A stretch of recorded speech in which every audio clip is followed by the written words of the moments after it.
Thank you very much, Professor Margelletti, and of course, thanks to NRDC Italy for inviting me. Needless to say that it is a pleasure and a privilege to be here today, and so again, thank you very much.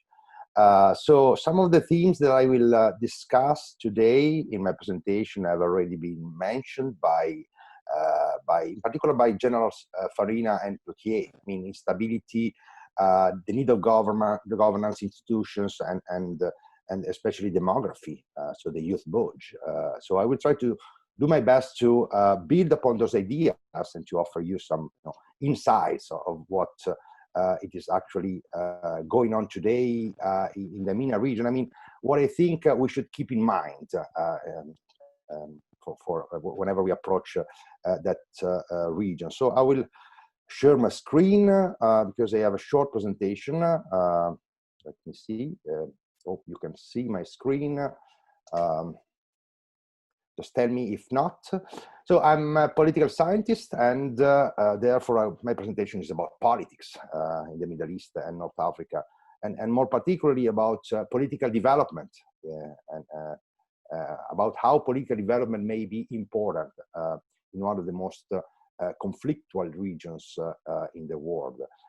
Indeed, as we all know, the MENA region has witnessed a long period of political turmoil over the last few years, and therefore the main question from my perspective, so from a political science perspective, is why we do have such instability right now. So why just in 2010 Arab people decided to revolt, to rebel against their leadership and ask more representation. Of course, people are dissatisfied by a number of reasons: economics, corruption, lack of political participation, and so on and so forth. However, and this is what I will argue today, I think that there is a more important underlying factor that we should consider to understand political turmoil in the MENA region, and to outline, of course, possible scenarios that may emerge in the near future. So this factor, in my view, is demography, which is one of the most reliable variables that we have in social sciences. This is why I'm going to adopt this demographic approach. So I would begin with a quote from the famous American journalist Walter Lippmann, who once wrote, "There is no greater necessity for men who live in communities that they be governed. Self-governed, if possible, well-governed, if they are fortunate, but in any event, governed." So there are many societies around the world that are ruled very well, and the health emergency we are experiencing today shows that having effective governments helps a lot in the management of the pandemic. However, there are also many failed states, collapsed states, fragile democracies that are not able to rule over their countries. So how to reach this ambitious goal of governing society? Next, please. I'm an academic, and I will therefore start from a classic work in political science. I work by Samuel Huntington, that I guess many of you will know for his Clash of Civilizations, a very controversial book that was written in the 90s. The book by Huntington to which I refer is Political Order in Changing Societies, a book published by Yale University Press in 1968. Now, you may legitimately wonder why such an old book written more than 50 years ago may be useful to explain what is going on today in the MENA region, which is a really complex region characterized by really complex dynamics. So the answer is that Huntington was actually a giant in political science, and as we used to say in academic research, whenever you are not a master, I mean, if you are not a master and you would like to understand complex dynamics, as I'm going to do today, the best option to you is to stand on the shoulders of giants, to have a better view of what you see. And so that's why this such an old book may be useful today. It's a really easy and interesting book that I suggest you to get to read, because it is very illuminating. So I actually borrowed the title for my presentation, Political Development and Political Decay, from a seminar article that was published in 1965 on world politics by Huntington. So standing on the shoulders of giants, this is what I'm going to do today. I will stand on the shoulders of a giant like Samuel Huntington to explain why we really need political development in the Middle East and North Africa. Or better, as the title of Huntington put it, why we do need political order in such a conflictual region. Indeed, one of the main themes of this book is social mobilization, which means increased political participation. And as Huntington put it, increased political participation is the key element of political development. I'm not talking about democratic participation, and I will argue that democracy is not the main goal to be pursued in the MENA region. Indeed, under this perspective, the first goal to be pursued is building effective governments. Indeed, as Huntington argues, the most important distinctions that we have between countries is among countries that are able to govern and countries that are unable to govern. And I mean, I'm not talking about this distinction between democracy and autocracy. According to Huntington, the distinction concerns not the form of government, but their degree of government. The first goal to be pursued are governments that are able to govern. So let's focus for a moment on the situation from a very theoretical point of view. Next, please. Next slide. Thanks. Social mobilization is one of the main themes, as said in Huntington's book. And so social mobilization is something that happens to large numbers of people in areas which undergo economic modernization. That is where advanced, non-traditional practices in culture, technology, and economic life are introduced and accepted on a considerable scale. Of course, we do not have economic modernization in the MENA region, which is actually still underdeveloped and over-dependent on natural resources. And of course, we do not see this changing culture in technology and in economic life, but only their external manifestations. So social mobilization, of course, when people become available to play new social roles, when people ask to have a voice in politics, when they exert pressure on the political system. And under this view, we may argue that the Arab Spring was precisely the external manifestation of social mobilization. So why social mobilization in the MENA region, or in other words, why the Arab Spring? Next slide, please. To answer this question, we should look at the causes of social mobilization and the consequences of social mobilization. So social mobilization is mainly the effect of increases in population, literacy, urbanization, and exposure to mass media.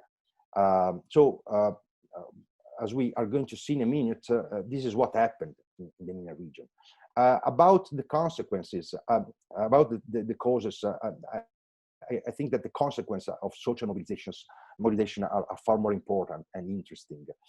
Indeed, according to Huntington, social mobilization expand the politically relevant strata of the population, multiply the demands for government services, and thus stimulate an increase in governmental capabilities. So to recap, increases in population, literacy, there is education, and urbanization, bring to high levels of social mobilization, and these multiply the demands for government services. So let's see what are the dynamics in the MENA region in the next slide. Here are the figures for population in some relevant Arab states. So as you see, the Arab world has witnessed a huge increase in population over the last 40 years. So in this table, I put also the figures for Italy to make the comparison easier for you. As you see, the total increase in Italy was about 10%, from about 55 million to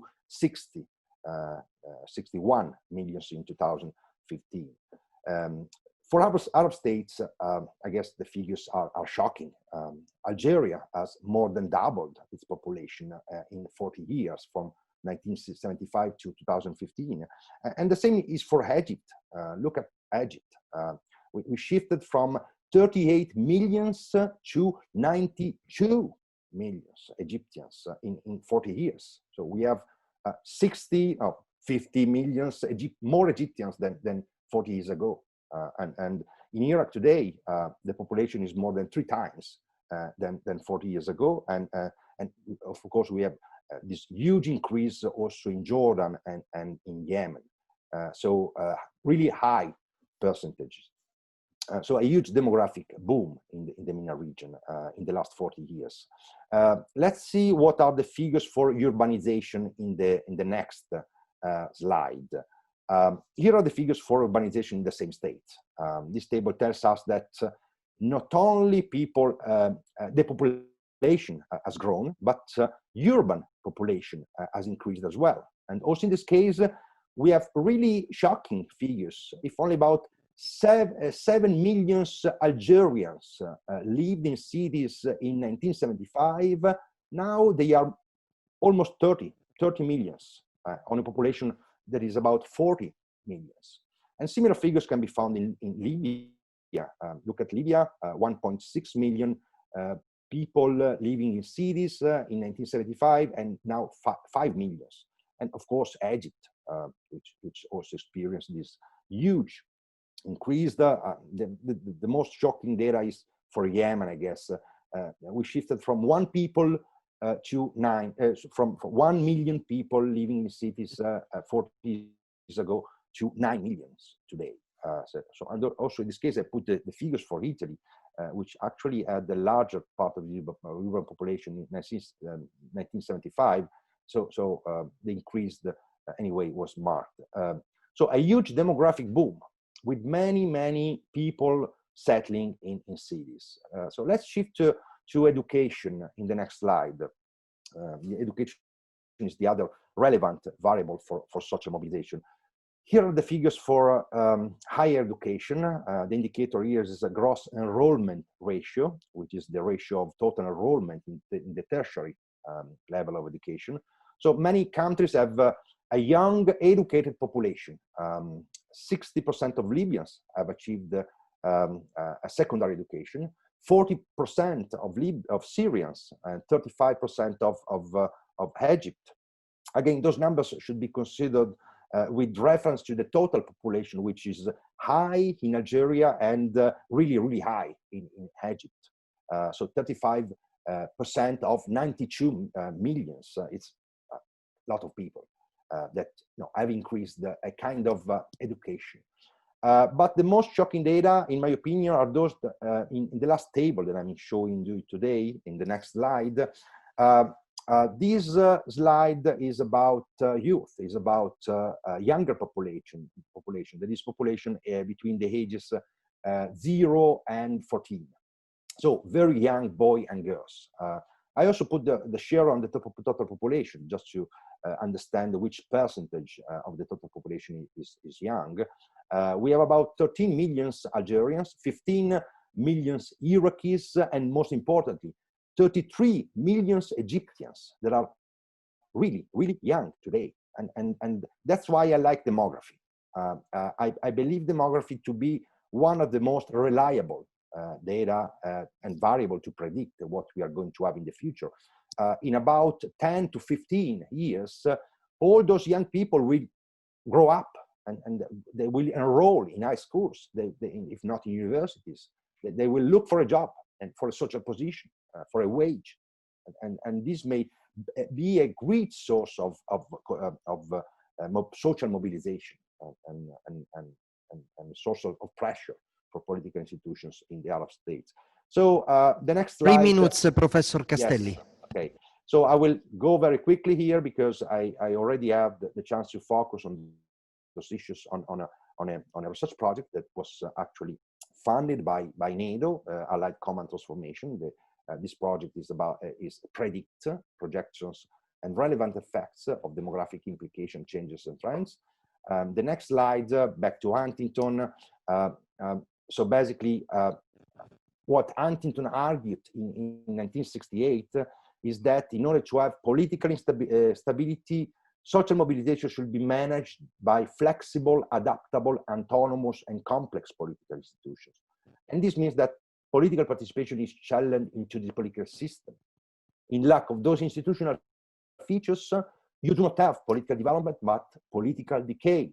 And the next slide is just to say that the importance of demography has been stressed also by this important book. A sociologist, Jack Olson, who wrote this book, 1991. The analogy is with earthquake. So demographic boom is not apparent today, but maybe a sort of, it may produce tension that accumulate underground. And at some point, we will have to face the earthquake, the demographic earthquake, which will basically take the form of a revolution or another Arab Spring or a war. So a long-term factor such as demographic increase can easily produce the same pressure that we find in earthquakes. So to come to a sort of conclusion, next slide, we should, so demography is one of the most reliable factors to predict the future. Children born today will be 20 years old in 20 years. So it's very easy to know, and they will ask for something. They will demand more and more from their government. So we should pay attention to demography, but we should also pay attention not only to demography, but also to governments, that is, to their political institutions. Like far-up governments will be able to channel this demographic pressure into their political system. Political development may emerge. Otherwise, as Huntington put it, demographic pressure and social mobilization will probably result in political decay. That's it. Thank you very much.